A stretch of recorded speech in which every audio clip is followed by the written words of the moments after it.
کرتے ہیں تو اس کا بیک گراؤنڈ کیا ہے, اس کا پس منظر کیا ہے. آیا یہ ایک سیاسی نعرہ یا اس میں کچھ حقیقت بھی ہے؟ جب پرائم منسٹر صاحب کہتے ہیں کہ میں NRO نہیں دوں گا تو ان کا کیا مطلب ہے؟ کیا وہ پس منظر ہے جس کی بنیاد پہ وہ یہ اکثر کہتے ہیں؟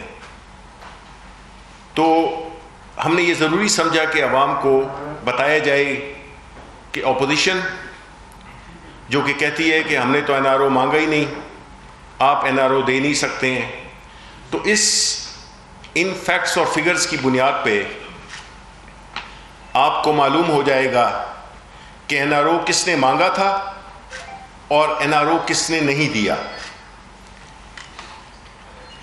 یہ جی ایک آپ کو یاد ہوگا جب فیٹف کے بل پہ کافی ایک ٹینشن تھی جس میں کہ اپوزیشن اس کو ایک نیگوسیشن کارڈ کے طور پہ استعمال کر رہی تھی, اور اس کا استعمال ملکی مفاد کے لیے نہیں تھا. اس کا اس پہ جو نیگوسیشنز تھیں وہ اپنی ذات کے لیے تھیں.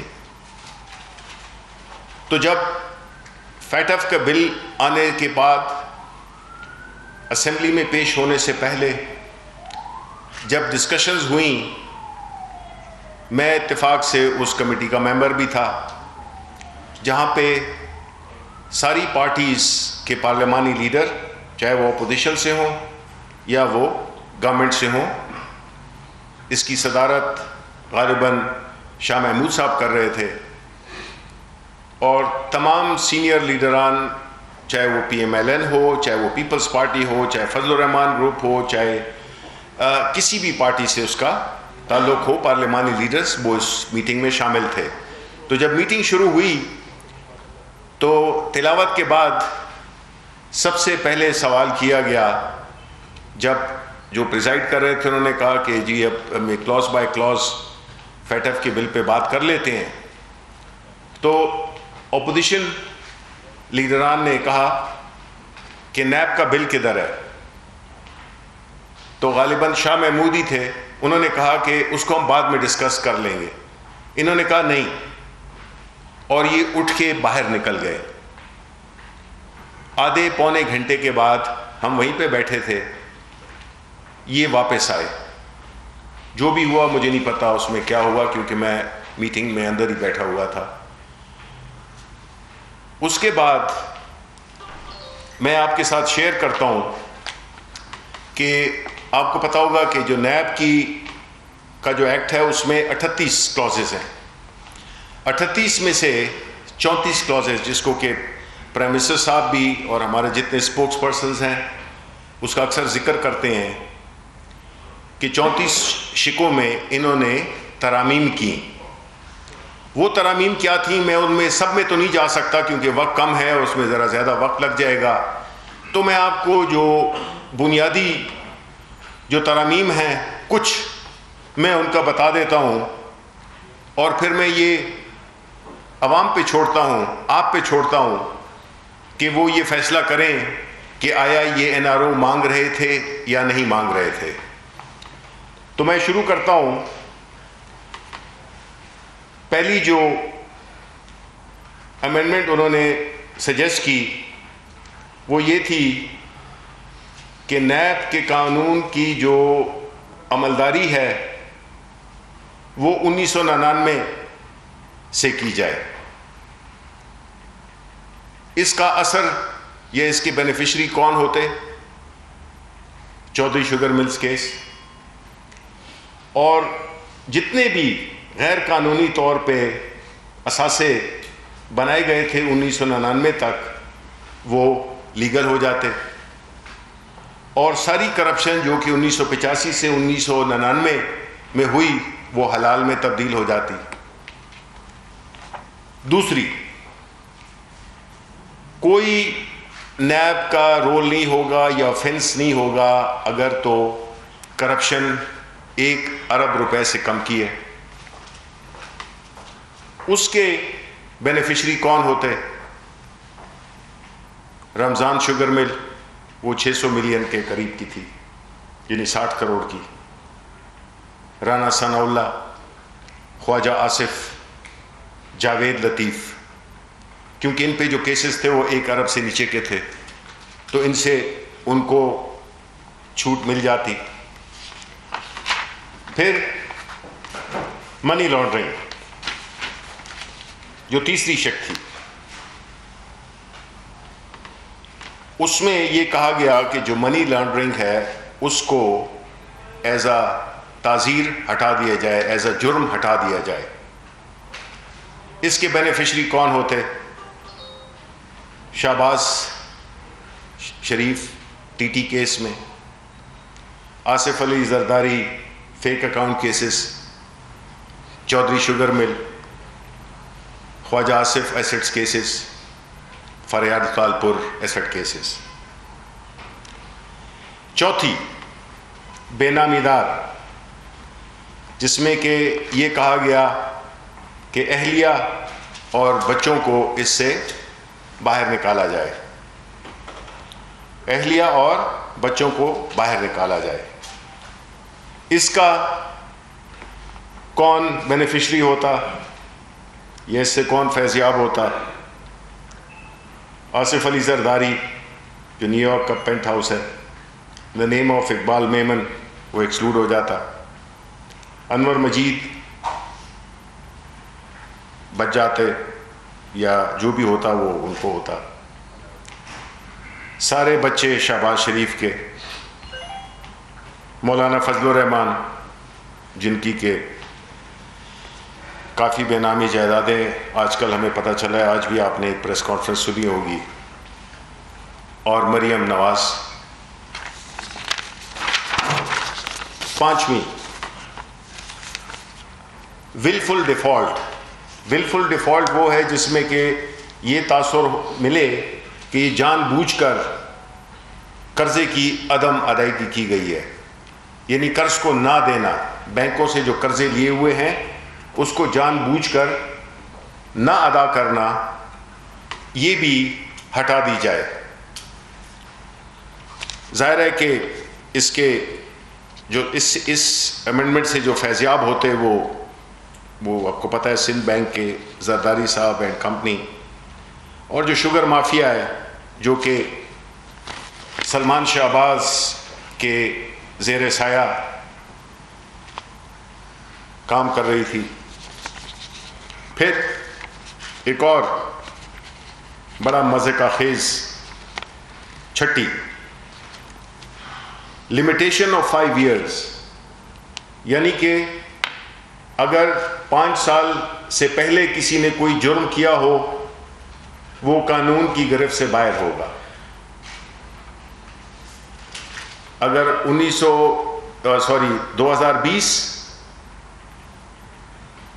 اور 2015 اس کے بعد, یعنی 2015 سے پہلے جو بھی کرپشن ہوئی ہے وہ نیب اس کو نہیں انویسٹیگیٹ کرے گا. اس کے کون بینیفیشری؟ اس میں پیپلز پارٹی کو NRO++ مل جاتا اور PMLN کو NRO+ مل جاتا, اور گو کہ یہ شاہد خاقان عباسی جو کہ آخری سال میں پرائم منسٹر رہے تھے ان کے خلاف البتہ یہ چلی جاتی. اور اس سے یہ بھی ہے کہ جو شوگر سبسڈی دی گئی تھی 2015 سے پہلے اس میں بھی تحقیقات نہیں ہو سکتے. اب آتے ہیں 7ویں امینڈمنٹ پہ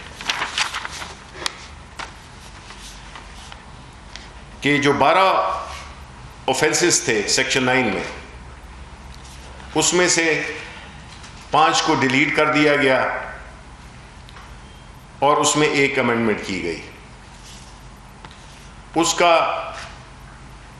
جو بینیفیشری یا اس ترامیم سے کون فیضیاب ہوتا وہ ہیں شہباز شریف کے جو ایسٹ کیسز ہیں, احسن اقبال, خواجہ آصف, شاہد خاقان, خورشید شاہ، جاوید لطیف، محمد Nawaz Sharif,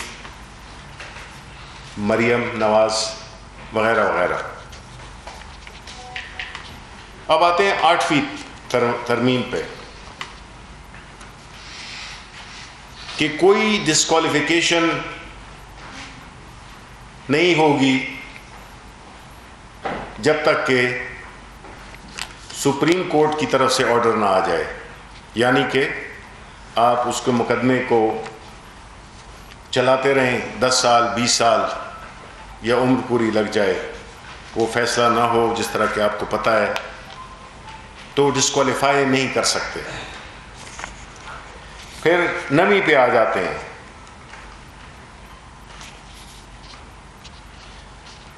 post conviction disqualification, یعنی کہ جب ایک شخص کسی بھی عدالت سے ڈسکوالیفائی ہو جاتا ہے تو اس کو ایک 10 سال تک کی اجازت نہیں ہوتی، کچھ ڈپینڈ کرتا ہے کورٹ کے آرڈر پہ، کچھ کو عمر بھر کے لیے کر دیتے ہیں، لیکن جو 10 سال کی جو کنڈیشن ہے کہ وہ کسی بھی پولیٹیکل ایکٹیویٹیز میں نہ پارٹیسپیٹ کر سکتا ہے، شرکت کر سکتا ہے، اور نہ کوئی عہدہ لے سکتا ہے، نہ الیکشن لڑ سکتا ہے۔ تو کہا گیا کہ اس کی مدت بجائے 10 سال کے اس کی 5 سال کر دی جائے، یعنی کہ آپ آج کچھ کرتے ہیں 5 سال تو ویسے ہی اگر اپوزیشن میں آپ کو نہیں ملتے، اس کے بعد اگلے الیکشن کے لیے آپ کو کوئی قانونی آپ پہ قدغن نہیں ہے کہ آپ اس کو الیکشن نہ کر سکیں۔ پھر 10ویں کہ کوئی انٹرنیشنل کوآپریشن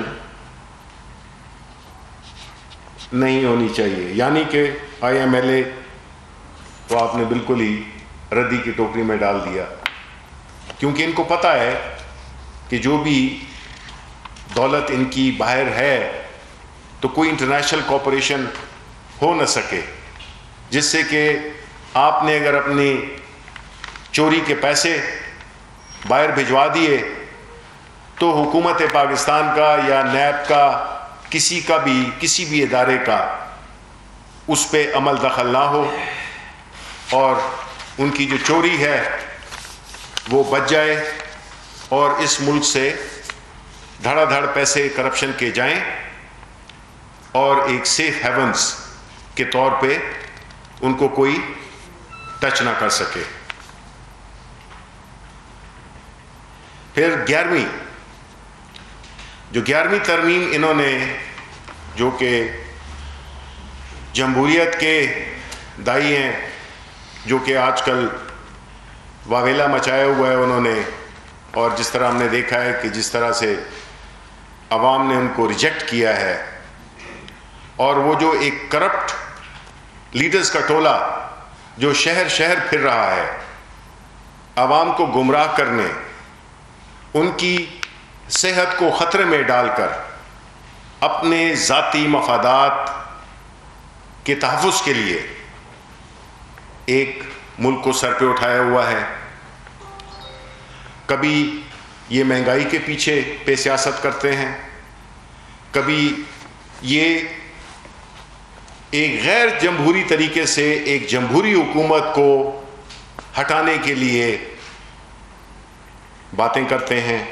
نہ صرف باتیں کرتے ہیں بلکہ ان کی پوری کوشش ہے، کیونکہ ان کو پتہ ہے کہ جب تک پرائم منسٹر عمران خان موجود ہے ان کو کوئی ان کا جو سیاسی مستقبل ہے، ان کے جو چوری کے اثاثے ہیں، ان کو پروٹیکٹ وہ نہیں کر سکتے، کیونکہ انہوں نے بڑی کوشش کی، بڑا زور لگایا، ناکام ہوئے اور ناکام ہوں گے۔ کبھی جلسوں کی دھمکیاں دیں، وہ بھی کر لیے، حکومت نے بالکل اجازت دی۔ ابھی وہ ریلیز کرنا چاہتے ہیں، بالکل کریں، لیکن عوام کی صحت کا خیال رکھیں۔ کورونا بہت سیریس ہو گیا ہے، دائیں بائیں ہمارے بدقسمتی سے لوگ گر رہے ہیں، وفات پا رہے ہیں، اسپتالوں میں بوجھ بڑھ گیا ہے، اور اس کی ساری ذمہ داری جو ہے وہ ان 11 پارٹیز پہ ہے، جو کہ باوجود حکومت کی بارہا ایڈوائس کے خلاف انہوں نے یہ جلسے کیے. قانون نے، عدالتوں نے اس کو غیر قانونی قرار دیا، لیکن یہ اپنی اثاثے اور اپنی جو سیاسی مستقبل ہے اس کو بچانے کے لیے انہوں نے سب کچھ داؤ پہ لگا دیا ہے. نہ ان کو قانون کی پرواہ ہے، نہ ان کو لوگوں کی جانوں کی پرواہ ہے. اس جیسی خود غرضی، بے حسی اور غیر ذمہ داری ہمیں، اگر انٹرنیشنلی آپ دیکھیں، لندن دیکھیں یا امریکہ دیکھیں، جس طرح کے حالات ہیں جہاں پہ تقریباً کرفیو لگ گیا ہے، یہ بھی بضد ہیں. ہر میلہ ان کا فیل ہوا ہے، اور اب یہ اگلا میلہ جو ہے تو لاڑکانہ میں کرنے جا رہے ہیں. ادھر بھی ان کو ندامت ہوگی، ادھر بھی ان کو کافی ہزیمت اٹھانی پڑے گی، اور لیکن یہ باز نہیں آئیں گے، کیونکہ ان کا مقصد بنیادی طور پہ اپنی کرپشن کو بچانا ہے. یہ کرپٹ لوگ ہیں، یہ نااہل لوگ ہیں، اور انہوں نے اس ملک کے مستقبل کو داؤ پہ لگایا. آج یہ عوام کے ہمدرد بن کے آ رہے ہیں اور پریس کانفرنسز کرتے ہیں جس میں کہ سراسر جھوٹ. ان کی ایک چیز بڑی واضح طور پہ سامنے آئی ہے کہ ان سے بڑا جھوٹا کوئی نہیں ہے، اور یہ اپنے جھوٹ کو اس طرح سے بار بار اس کو ریپیٹ کرتے ہیں کہ ان کا خیال یہ ہے کہ لوگ اس کو سچ ماننے لگیں گے. لیکن حقیقت کھڑی ہوئی ہے ان کے پیچھے، اور ہم عوام کو یہ بتاتے رہیں گے کہ ان کے جب یہ اقتدار میں تھے ان کی جمہوریت کیسی جمہوریت تھی. اداروں کے جس پہ کہ آج کل انہوں نے جس کو ہدف بنایا ہوا ہے، ادارے جو کہ ہماری پاکستان کی جو سرحدوں کے محافظ ہیں، اس میں تقسیم پیدا کرنے کی کوشش کی، اور پھر انہی اداروں سے ایک جمہوری حکومت کو ہٹانے کے لیے لگے ہوئے ہیں.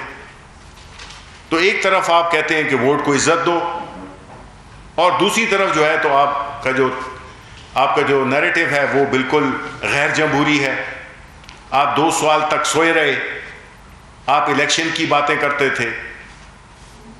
2 سال تک آپ سوئے رہے بیکاز آپ کو امید تھی کہ آپ کو یہ NRO مل جائے گا. جب وہ نہیں ملا تو انہوں نے یہ جلسے جلوس کر دیے.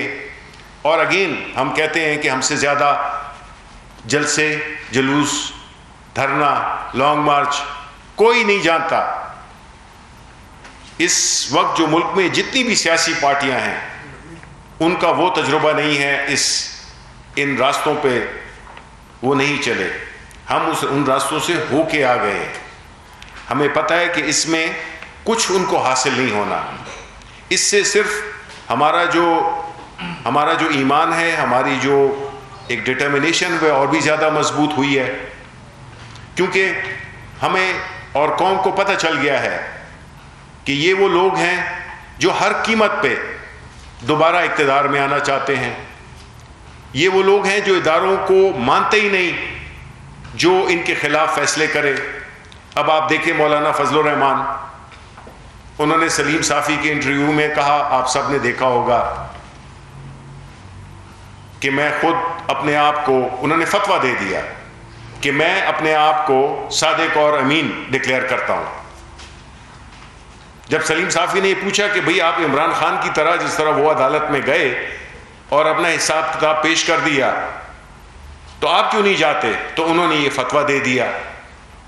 اب آپ دیکھیں ایک مذہبی رہنما جو کہ سیاست کر رہے ہیں اور سیاست کے لبادے میں وہ کاروبار کرتے ہیں. اب اگر یہ ان کا اداروں کے لیے یہ اگر ان کی سوچ ہے, یہ اگر ان کی وہ ہے, ادب ہے, تعریف ہے, رسپیکٹ ہے, تو پھر آپ سوچ لیں کہ ایسے لوگ جو کہ آپ کو گمراہ کرنے کے لیے روز آئے ہوتے ہیں, جو کہ نہ عدالت کو مانتے ہیں, اور عدالت کو مانتے ہیں تو وہ اس لیے کہ جب ان کے حق میں فیصلہ آ جائے, یہ اپنے آپ کو قانون سے بالا تر سمجھتے ہیں. یہ آپ دیکھ لیں, ان میں سب میں ایک چیز کامن ہے کہ یہ وہی پاکستان لانا چاہتے ہیں جو پہلے تھا ان کی حکومتوں میں, جو کہ غریب کے لیے ایک انصاف کا پیمانہ اور اشرافیہ کے لیے دوسرا پیمانہ. تو انہوں نے کبھی اداروں کو رسپیکٹ دی نہیں ہے, اور اسی وجہ سے ادارے تباہ ہوئے, ادارے غیر فعال ہوئے, ڈس فنکشنل ہوئے, اور آج ان کی دوبارہ کوشش ہے کہ جو کام ان سے رہ گیا تھا اس کو بھی پورا کریں, لیکن انشاءاللہ تعالی ایسا ہونے والا نہیں. اب میں ایک دو اور رہ گئی ہیں جس سے پھر میں آپ کے سوالات لوں گا. وہ ہے کہ نو پروٹیکشن فار وسل بلور پارڈن.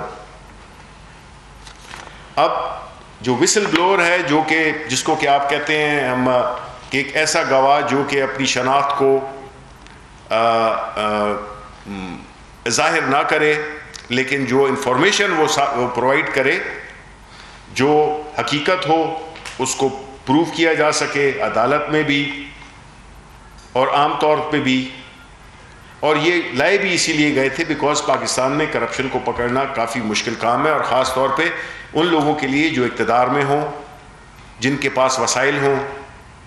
تو اس لاء کو بھی انہوں نے کہا کہ باہر نکالا جائے کہ کوئی بتا نہ سکے. اگر میرے پاس ایک انفارمیشن ہے, مجھ سے اگر کسی نے گھر خریدا ہے, کسی سیاستدان نے, تو وہ ادھر ڈکلیئر نہیں بھی کرے تو میں بتا سکوں, لیکن مجھے جو ہے وہ جو ایک پروٹیکشن تھی وہ ہٹا دی جائے.